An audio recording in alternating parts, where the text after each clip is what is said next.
আজকে হঠাৎ করে ক্লাস করতে করতে প্ল্যান করলাম বাইরে খেতে যাব, তাও আবার দেশি এই যে ভর্তা ভাত আইটেম গুলো। আমি আমার মুরগিকে নিয়ে আর নিশি আপুকে নিয়ে বের হয়ে গেলাম। এইবারই প্রথম আমি জয়িতাতে খেতে আসছি। এটা ধানমন্ডি 27-এ অবস্থিত। আমি এর আগে এরকম টাইপের ফুড গুলো আসলে কখনো ট্রাই করি নাই।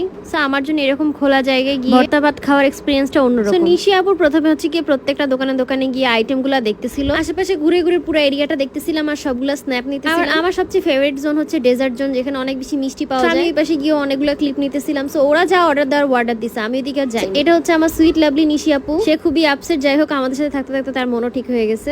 সো এখানে হচ্ছে সেলফ সার্ভিস, আমার মুরগিটা খাবার নিয়ে আসতেছে আর দেন আমি হচ্ছে গিয়ে হাত ওয়াশ করতে চলে গেছি ওয়াশরুমে। তো এই হচ্ছে আমাদের সব ফুড আইটেম, সবগুলাই ছিল ভর্তা আইটেম, ইলিশ মাছের ডিম, বেগুন ভাজি, কই মাছ, এইসব আর কি। সো নরমালি তো বাসায় এসব আইটেম আমি একদমই খাই না, আর এখানে খাইতে খাইতে ভাই সব পুরোটা খেয়ে ফেলছি। পার্সোনালি আমার কাছে প্রত্যেকটা আইটেম খুবই মজা লাগছে। প্রত্যেকটা ভর্তারই আলাদা আলাদা, কিন্তু আনফরচুনেটলি আমরা কোনো ডাল পাইনি। সো আমার মনে হয় ডাল পাইলে বেশি মজা লাগে, যেহেতু আমরা সুন্দর দিকে খাইতে গেছি। সো এই টাইমে ডাল না পাওয়াটাই স্বাভাবিক। এরপর আমরা ডেজার্ট আইটেম অর্ডার দিয়েছি, ছিল ডাবের পুডিং আর এটা হচ্ছে ফিনি টাইপের কিছু একটা। ফিনিটা খাইতে এত মজা ছিল, আমি যেটা খাইছি সাবুনেটাও টান মেরে খেয়ে ফেলছি। তোমরা অলরেডি অনেকেই জানো যে আমি কি লেভেলে সুইট, আমার মতন পাবলিকের কাছে এটা মজাই লাগে। এরপর আমি খাইলাম ডাবের পুডিং। ডাবের পুডিংটাও মজা ছিল, যেহেতু আমি আগে ফিনি খেয়ে ফেলছি সেজন্য ডাবের পুডিংটা আমার কাছে একটু পানসা পানসা লাগতেছে, বাট 2-3 বাইট দেওয়ার পরে ডাবের পুডিংটা অনেক বেশি মজা লাগতেছিল। সো দুইটা আইটেমই বেস্ট। জয়িতার পাশে হচ্ছে গিয়ে এরকম ক্রাফট করে অনেক ডিজাইন ছিল, এগুলোর আমি একটু স্ন্যাপ নিছি। দেন হঠাৎ করে একটা ভাই এসে বললো যে এখানে ভিডিও করা যাবে না। পরে বললাম আচ্ছা ঠিক আছে, যার জন্য সবগুলো ক্লিপ আমি নিতে পারি না। এই ছিল আজকের আমাদের blog. Thank you for watching and আল্লাহ হাফেজ গাইস, থ্যাংক ইউ।